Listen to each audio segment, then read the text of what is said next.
U 벡터가 U1, 자, U2, 자, U3라고 요렇게 주어지고, V 벡터가 이런 식으로, 자, V1, V2, 자, V3라고 요렇게 우리가 주어졌을 때, 실제 여러분 내적을 계산하는 거는 여러분들이 물론 다 알고 있겠지만 선생님 한 번 더 우리가 적어보면, 자, U와 V의 내적을 계산해 보라 그러면 순차적으로 우리가 첫 번째 승분은 첫 번째 승분끼리 곱하고, 두 번째 승분은 두 번째 승분끼리 곱하고, 자, 요 세 번째는 세 번째끼리 곱해가지고 이런 식으로 더해주면 된다는 사실을 우리가 알 수 있죠. 그렇다면 당장 요 놈이 요 식이 1번식이 승립한다는 금방 알 수 있죠. 그죠?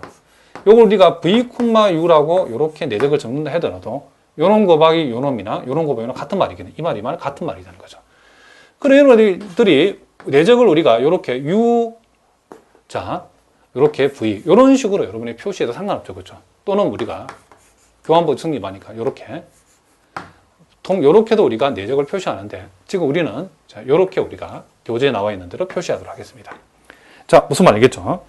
자, 그리고 우리가 요 어떤 벡터의 크기 또는 길이라고 하죠. 우리가 길이. 요 길이를 우리가 어떤 벡터의 길이를, 벡터 V의 길이를 우리가 요 벡터의 절대값을 붙여가지고 이런 식으로 표시하는데, 요 놈은 우리가 어떻게 정의되어 있냐면, 요 같은 벡터끼리 요 내적의 무슨 값, 루트 값으로 정의되었다는 사실을 여러분들이 꼭 알아주시기 바랍니다. 그래서 우리가 이렇게 표시된 것을 V 벡터의 길이 내지는 크기라고 우리가 읽어주면 된다, 이런 얘기죠. 그래서 우리가 보통은 요 같은 벡터의 내적은 결국 양변을 제곱하면 같은 벡터끼리의 내적은 크기의 내지는 길이의 제곱하고 같다라고 우리가 얘기해 줄 수 있다, 이런 얘기를 합니다. 자, 무슨 말인지 알겠죠? 자, 그러면 이제 여러분 다음 페이지에 나와 있는 우리가, 자, 문제를 통해 가지고 우리가 한번 좀 더 한번 또 연습을 한번 해보겠습니다.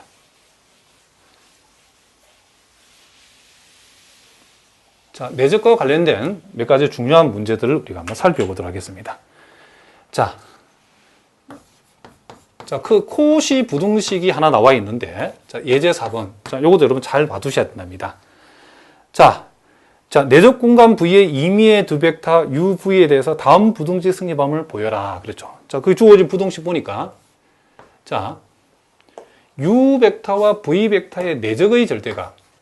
자, U와 V 벡터의 내적의 절대값은 U 벡터의 길이와 V 벡터의 길이, 내지는 U 벡터 크기와 V 벡터 크기의 곱하고 비교했을 때에 내적의 절대값은 크기의 곱하고 비교했을 때 항상 요 놈이 요 놈보다 어떻다? 크거나 같다. 요렇게 된다는, 요 식이 승립한다는 사실을 보여봐라. 그리고 단서 조항이 하나 있죠.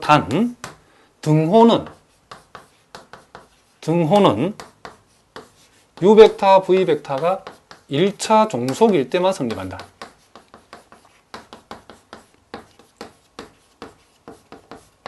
자, 요 단서 조항까지도 한번 증명을 한번 해보자는 거죠. 자, 여기서 요 사실이, 요 식이 성립한다는 사실을 한번 증명해 보자는 거죠. 자, 우리가 요 놈은 첫 번째, 우리가 만약에 U 벡터나 V 벡터 둘 중에 하나가 0벡터이면 요 놈은 우리가, 그쵸, 볼 것도 없이 자명하죠. 그쵸? 둘 중 하나가 0벡터이면 자명하게 성립하기 때문에 우리가, 그쵸, 굳이 밝힐 필요가 없고. 두 번째, 만약에 이제 U 벡터가 0벡터가 아니고, 그리고 V 벡터 역시도 0벡터가 아닐 때, 자, 요럴 때는 우리가 요렇게 우리가 증명할 수 있죠. 자, 임의의 우리가 실수 T를 우리가 하나 생각했을 때, 실수 T에 대하여, 자, 우리가 U 벡터를 T비한 값에서 V 벡터를 뺀 요 벡터의, 즉 TU-V라고 하는 요 벡터의, 요 벡터의, 그쵸, 자기 자신끼리의 내적을 우리가 한번 생각해 볼 수 있다는 거죠. 자, 무슨 말이죠? 요 내적을 우리가 한번 생각해 보자는 거죠. 자, 그러면 요 놈과 요 벡터끼리의 내적이라고, 그쵸, 내적을 우리가 생각해 보라 그러면, 실제 여러분을 계산할 때는 요 놈과 요 놈이 만나면 우리는 뭐다? 우리가 T제곱에다가 U 벡터의 내적인데, 이제는 같은 벡터끼리 내적은 크기의 제곱으로 선생님 바로 적어 보겠습니다. 그래서 이 부분은 U 벡터의 크기의 제곱 곱하기 T 제곱 이렇게 적을 수 있고, 자 이렇게 만나면, 그리고 요놈과 요놈이 만나면 마이너스 T에다가 U 벡터 V 벡터 내적이고, 요놈과 요놈이 만나면 마이너스 T에다가 V 벡터 U 벡터 내적인데, 우리가 알기로 요놈이나 요놈이나 같은 말이죠. 그러니까 결국 마이너스 2배의 U 벡터 V 벡터 내적 곱하기 T 이렇게 우리가 적을 수 있겠죠. 그리고 마지막으로 V 벡터 같은 벡터끼리의 내적은 크기의 제곱이라고 이렇게 적을 수 있다겠죠. 그런데 우리가 요 정의 3에서 여러분 봤던 것처럼 우리가 어떤 같은 벡터끼리의 내적은 항상 0보다 크거나 같다라고 했죠. 그렇죠? 자, 우리가 여러분 앞에 공부한 우리가 앞에 봤던 정의 3에서 요 세 번째 우리가 내적이 위한 조건에서 요 세 번째 조건에서 같은 벡터끼리 내적은 항상 0보다 크거나 같다. 자, 요렇게 우리가 공부를 했죠. 그러니까 요게 같은 벡터끼리 내지니까 요 전체의 값은 0보다 일단 크거나 같다는 사실을 우리가 뭐 할 수 있다? 알 수 있다. 이런 얘기죠. 자, 요렇게 되어지는 사실을 알 수 있죠. 그리고 우리가 적어도 요 놈은 뭐가 아니다? 0이 아니죠. 그렇죠? 그러면 우리가 t 입장에서는 t에 관한 2차 부등식이 임의의 실수 t에 대해서 요 t에 관한 2차 부등식이 항상 0보다 크거나 같다를 만족해야 된다는 것은 우리가 판별식으로 우리가 여러분 적을 수 있겠죠. 자, 그래서 요놈은 우리가 판별식을 적었을 때는, 자, 요놈의 절반의 제곱, 즉 U, V 벡터 내적의 제곱에서, 자, 요놈에다가 요놈을 곱하면 U 벡터의 절대값 제곱에다가 V 벡터의 절대값의 제곱. 요놈이 판별식은 0보다 어떻게 된다? 작거나 같아야 되는 거죠. 혹시 여러분 가운데 요와 같은 t에 관한 2차 식이 임의의 실수 t에 대해서 승립할 조건, 0보다 크거나 같을 조건이 이렇게 써야 된다는 사실을 모르시는 분들은, 고등학교 내용인데, 자, 고등학교 내용인데 잘 모르시는 분들은 그래서 여러분 꼭 질문해 주시기 바랍니다. 자, 요렇게 되어지고, 따라서 우리는 요 놈을 이항시키고 양변에, 그쵸, 제곱을 떼버리면, 좌변은 어떻게 되죠? 제곱을 떼버리면 U, V의 절대값이라 적을 수 있고, 요 우변은, 요 놈이 이항됐을 때 우변은 U 벡터, V 벡터의 각각 크기의 곱, 요렇게 되어진다는 사실을 우리가 금방 알 수 있죠. 그죠? 자, 무슨 말 알겠죠? 그리고 또 우리가 같은 벡터끼리 내적은 분명히 0보다 크거나 같다 했고, 요 등호는 요 벡터가 우리가 요 세 번째 조건에서 0벡터가 될 때 승립한다라고 했죠. 그렇죠? 그래서 또 등호는, 자, t 배한 U 벡터 마이너스 V 벡터가 0일 때, 요럴 때 우리가 분명히 아까 승립한다겠죠. 자, 그러면 우리가 요 놈을 우리가 0으로 뒀다는 것은 적어도 우리가 소위 tu 플러스 마이너스 1 곱하기 v 요 합이 요 놈이 0이 됐다는 말은 적어도 요 u하고 v는 뭐가 된다? 1차 독립이 안 되는 거죠. 1차 독립이 되려고 그러면 U 벡터, V 벡터 1차 독립이 되려고 그러면 그놈들 앞에 붙어있는 요 스칼라 값이 몽땅 다 0이 돼야 되는데 0이 안 되는 값이 적어도 하나 여기 보인다는 것은 적어도 U 벡터, V 벡터는 1차 종속이 아니다는 거죠. 그쵸? 따라서 우리는 여기서 요 U 벡터, V 벡터는 1차 독립이 아니니까 뭐다? 그렇죠? 1차 종속이 되어진다는 사실을 우리가 알 수 있다. 이런 얘기죠. 그러니까 요 등호라고 하는 것은 지금 등호가 성립할 때는 요 놈이 0일 때고 요 놈이 0이라는 말은 U 벡터, V 벡터는 적어도 1차 독립이 아닌 1차 종속이라는 거죠. 결국 요 주어진 식이 그쵸? 그 등호는 그쵸? U 벡터, V 벡터가 1차 종속일 때 성립한다는 사실. 즉, 요 주어진 식에서 요 등호는 1차 종속일 때에 승립한다는 사실도 우리가 보였다. 그런 얘기를 합니다. 자, 무슨 말인지 아시겠죠? 자, 계속해서 우리가 여러분 교재, 자, 마지막으로 예제 5번 삼각 부등식이 주어졌는데, 자, 그 놈도 우리가 한번 살펴보도록 하겠습니다. 자, 어렵지 않은 내용이기 때문에 우리 간단하게 한번 살펴보겠습니다.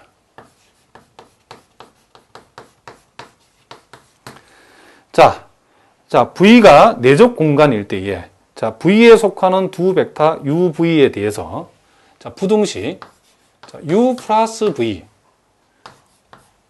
자, 의 절대값 크기는 U 벡터 크기에다가 V 벡터 크기. 자, 요 놈의, 그쵸? 요 놈이 요 놈보다 크거나 같다는 사실을 한번 보여봐라. 그 여기에서도 단 등호는, 자, U 벡터 V 벡터가 1차 종속일 때만 성립한다.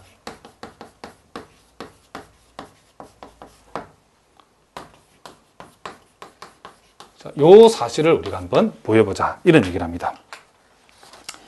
자, 요 놈을 우리가 간단하게 보일 수 있는데, 자, 이게 소위, 그쵸? 그 삼각 부등식이라는 건데,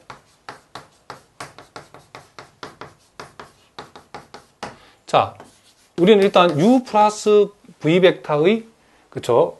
U 플러스 V의 합이라는 요 벡터 전체의 크기를 제곱을 한번 해보도록 하겠습니다. 자, 어떤 벡터의 크기의 제곱이라고 하는 것은, 그쵸? 자기 자신끼리의 내적을 얘기한다, 겠죠? 자, 그럼 요렇게 만나면 크기의 제곱. 자, 요렇게 만나면 U 벡터 V 벡터 내적, V 벡터 U 벡터 내적. 그쵸? 둘 다 같은 말이니까 두 배의 U 벡터 V 벡터 내적. 자, 요렇게 만나면 V 벡터 V 벡터 내적은 V 벡터 크기의 제곱. 요렇게 우리가 적을 수 있겠죠.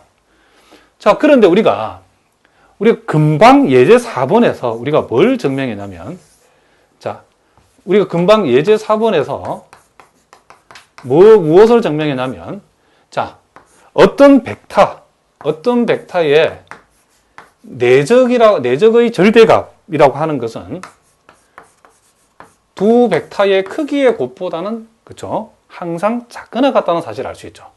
그러면 요 놈의 절대값보다도 크기의 곱이 항상 크거나 같다는 사실을 통해서 우리는 요 놈의 요 알맹이의 플러스 값보다도 요 놈이 크거나 같다는 사실도 당연히 알 수 있고, 요 놈의 마이너스 값이든 요 놈이 플러스 값으로 나오든 어쨌든 간에 요 놈보다는 요 놈이 항상 크거나 같다는 사실을 알 수 있죠. 그럼 우리가 여기에서 U 벡터의 크기의 제곱은 그대로 적어주고, V 벡터 크기의 제곱도 그대로 적어주고, 여기서 요 놈 대신에 우리가 만약에 U 벡터 크기, V 벡터 크기를 여기다가 적어 놓는다라고 하면, 요 놈하고 요 놈을 비교했을 때 요 놈은 항상 요 놈보다도 크거나 같다는 사실을 알 수 있죠. 요 놈의 절대값보다도 요 놈이 크거나 같으니까 요 놈보다는 요 놈이 당연히 크거나 같겠죠. 그래서 요 놈 똑같고 요 놈 똑같지만 요 놈을 이렇게 바꾸어 적게 되면 요 놈 유의식 전체보다는 이 식이 크거나 같다는 사실을 우리가 알 수 있다. 이런 얘기를 합니다. 그러면 요 놈을 우리가 여러분 보시면 알겠지만 요 놈 뭐와 똑같냐라고 하면 결국 그쵸? U 벡터 크기 플러스 V 벡터 크기, 요 두 놈의 합의 뭐와 같다? 그렇죠? 제곱하고 같다는 사실을 알 수 있죠. 자, 무슨 말이겠죠? 요 놈을 전개하면 이 전체식이 된다는 것을 우리가 알 수 있죠. 그러면 결국 요 놈보다도 요 놈이 어떻게 하고 있으니까 지금 크거나 같다가 되고 있으니까 양변에서 제곱을 떼버리면 결국 U 플러스 V 벡터의 크기는, 그쵸? 크기보다는 요 놈, 즉 U 벡터 플러스 V 벡터의 합이 요 놈이 요 놈보다 크거나 같다는 사실, 양쪽의 제곱을 같이 떼버리면 이와 같은 부등식이 성립한다는 사실을 우리가 알 수 있죠. 그쵸? 자, 무슨 말이겠죠? 그리고 또 등호는, 그쵸? 자, 1차, 그러니까 U 벡터 V 벡터가 1차 종속일 때 성립한다는 사실은 자명하죠. 그렇죠?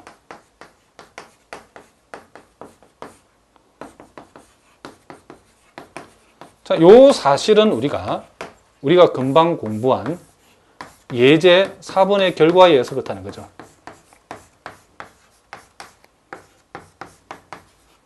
예제 4번에 의해서 요놈이 자명하게 성립한다는 사실을 우리가 알 수 있죠. 자, 왜냐하면, 자, 우리가 UV가 1차 종속이 되어지면, 우리가 예제 4번에서 뭐라고 얘기했냐면, 요 놈하고 요 놈이 서로 어떻게 된다? 같은 값이 되어진다겠죠.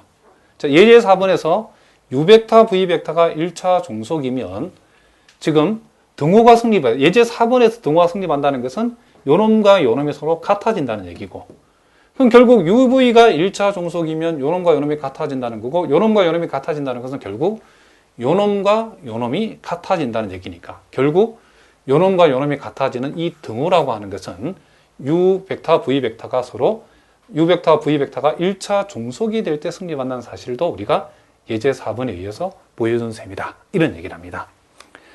자, 이렇게 해서 오늘 우리가 선형대수학에 나와 있는 우리가 미분기하학을 하기 위한 선형대수학의 핵심적인 내용들을 우리가 살펴봤는데, 자, 우리가 몇 시간에 더 걸쳐서 여러분 선형대수학하고 또 우리가 미적분학에서 공부했던 핵심적인 내용들을 우리가 몇 시간 더 기초적인 개념들을 먼저 우리가 한번 정리를 하고 나서 우리가 미분기하학의 본격적인 내용들은 우리가 그 뒤에 우리가 단계별로 다뤄보도록 하겠습니다.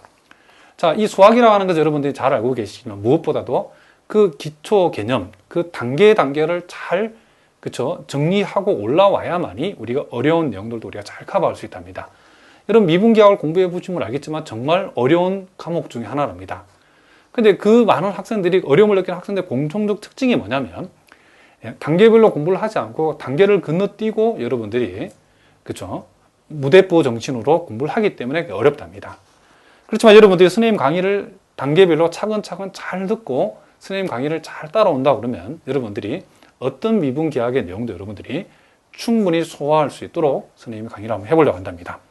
그래서 어떤 시험에 나오는 내용이 문제라 하더라도 여러분들이 충분히 풀 수 있도록 선생님이 그렇게 강의를 한번 해보도록 하겠습니다. 자, 오늘은 여기까지 하겠습니다. 여러분 오늘도 수고하셨습니다.